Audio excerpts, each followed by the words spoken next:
Dédé àsìkò yìí ní gbogbo ibi tí ẹ ti ń gbọ́ mi nílé lóko tàbí lẹ́yìn òde, ẹ jẹ́ kí a gbàdúrà. Bàbá wa tí Ọlọ́run wa, dúpẹ́ fún àánú àti ojúrere tí a rí gbà.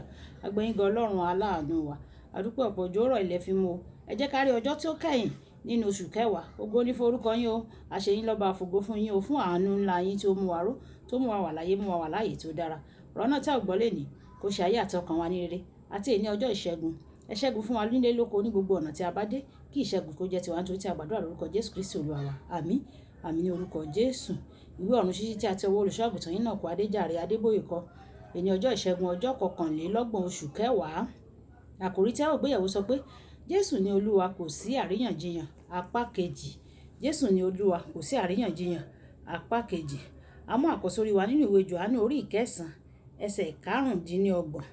Ìwé Jòhánù orí 9 ẹsẹ̀ 25 tí ó kà báyìí pé nítorí náà ó dáhùn ó sì wí pé bí ẹlẹ́ṣẹ̀ ni èmi kò mọ̀. Ohun kan tí mo mọ̀ pé mo ti fọ́jú rí, mo ríran nísinsìnyí. Nígbà tí a mú bíbélì kíkà wa nínú ìwé Jòhánù bákan náà orí 9 ẹsẹ̀ 1 dé 11 tí ó kà báyìí pé bí ó sì ti ń kọjá lọ, ó rí ọkùnrin kan tí ó fọ́jú láti ìgbà ìbí rẹ̀ wá. Àwọn ọmọ ẹ̀yìn rẹ̀ sì bi léèrè Olúwa. Wọ́n wí pé olùkọ́ni, ta ní dẹ́ṣẹ̀ ọkùnrin yìí tàbí àwọn òbí rẹ̀ tí ó fi fọ́jú, tí a fi bí ní afọ́jú? Jésù ń dáhùn pé kì í ṣe nítorí ọkùnrin yìí dẹ́ṣẹ̀ tàbí àwọn òbí rẹ̀, ṣùgbọ́n kí a lè fi iṣẹ́ Ọlọ́run hàn ní ara rẹ̀ ni. Èmi kò lè ṣe aláìṣe iṣẹ́ ẹni tí ó rán mi. Nígbà tí í ṣe ọ̀sán, òru ń bọ̀ wá, nígbà tí ẹnìkan kì yóò lè ṣe iṣẹ́. Níwọ̀n ìgbà tí mo wà láyé, èmi ni ìmọ́lẹ̀ ayé. Nígbà tí ó sì wí bẹ́ẹ̀ tán, ó tutọ́ sílẹ̀, ó sì fi itọ́ náà ṣe amọ̀, ó sì fi amọ̀ náà pa ojú afọ́jú náà. Ó sì wí fún un pé wẹ̀ nínú adágún Sólóámù. Ìtumọ̀ èyí tí ń jẹ́ ràn lọ. Nítorí náà ó gba ọ̀nà rẹ̀ lọ, ó wẹ̀, ó sì dé, ó sì ríran. Ǹjẹ́ àwọn aládùúgbò àti àwọn tí ó rí nígbà àtijọ́ pé alágbe ní í ṣe wípé ẹni tí ń jókòó ṣagbe kọ́ yìí. Àwọn kan wípé òun ni. Àwọn ẹlòmíràn wípé bẹ́ẹ̀ kọ́ o, ó jọ ọ́ ni o, ṣùgbọ́n òun wípé èmi ni. Nítorí náà ni wọ́n wí fún un pé ǹjẹ́ ojú rẹ ti ṣe là? Ó dáhùn ó sì wí fún wọn pé ọkùnrin kan tí à ń pè ní Jésù ni ó ṣe amọ̀, ó sì fi kùn mí ní ojú, ó sì wí fún mi pé lọ sí adágún Sólóámù kí o sì wẹ̀. Èmi sì lọ, mo sì wẹ̀, mo sì ríran. Kí Olúwa kó bùkún kíkà ti gbígbọ́ ọ̀rọ̀ rẹ̀ wáyé. Ẹjẹ́ tẹ́tí bẹ̀rẹ̀ jẹ́ láti gbọ́ ohun tí olùṣọ́-àgùntàn Enoch Adeboye ní fún wa ní ẹ̀ní. Lánàá a jíròrò nípa bí àjíǹde Jésù ṣe fi ìdí rẹ̀ múlẹ̀ pé ó jẹ́ Olúwa. Èyí ni kókó tí a fi múlẹ̀ pé ẹnìkan ṣoṣo tó lágbára lórí ikú lè jẹ́ Olúwa nítòótọ́.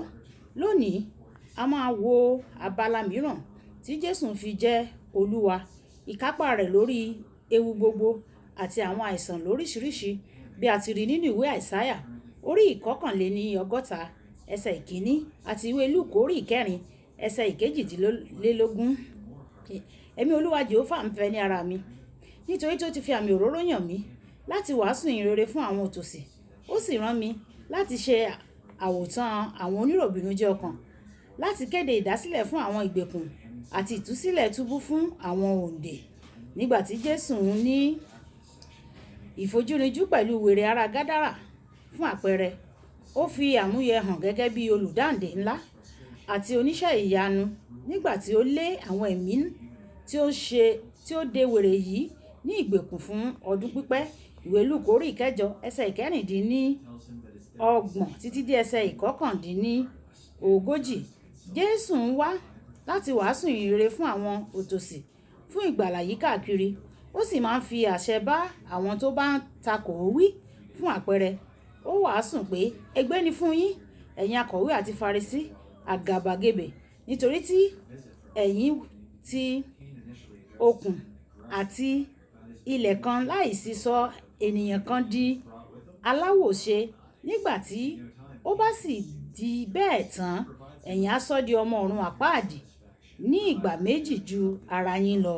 Ìwé Mátíù orí 17 ẹsẹ̀ 15.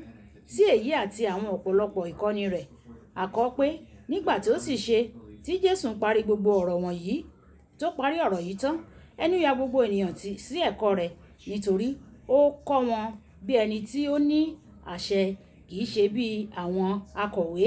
Ìwé Mátíù orí ìkeje ẹsẹ̀ ìkejì-dín-ní-ọgbọ̀n títí dé ẹsẹ̀ ìkọkàn-dín-ní-ọgbọ̀n.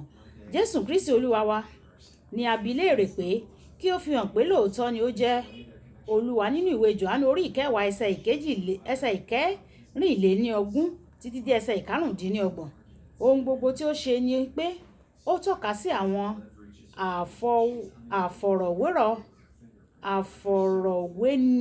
àfọ̀rọ̀wánilẹ́nuwò rẹ̀ sí iṣẹ́ tí bàbá rẹ̀ ti ń ṣe nípa rẹ̀. Ó ní, iṣẹ́ èyí tí ń ṣe ti orúkọ bàbá mi àti tí ń ṣe ti ìjèrè ọkàn mi. Ìwé Jòhánù orí ìkẹwàá ẹsẹ̀ ìkarùndínlọ́gbọ̀n. Gẹ́gẹ́ bí ọmọ Ọlọ́run, o gbọ́dọ̀ lè ṣojú Jésù Kristi dáadáa. Ohun gbogbo tí o nílò ni kí o fi ayé rẹ fún Jésù kí o sì máa gbé nípa àwọn òfin rẹ̀. Mo sọ tẹ́lẹ̀ sí ọ lónìí, ìwọ yóò lọ láti jíjẹ́ gba ìyanu sí jíjẹ́ ẹni tí ó ń ṣe iṣẹ́ ìyanu ní orúkọ Jésù. Baba jọ̀wọ́, ró mi ní agbára láti ṣojú rẹ ní gbogbo ayé. Kókó ọ̀rọ̀, kókó àdúrà. Baba jọ̀wọ́, ró mi lágbára láti ṣe ojú rẹ ní gbogbo ayé. Olúwa yóò ró wa lágbára láti jẹ́ aṣojú rere fún Ọlọ́run nínú ayé ní orúkọ Jésù.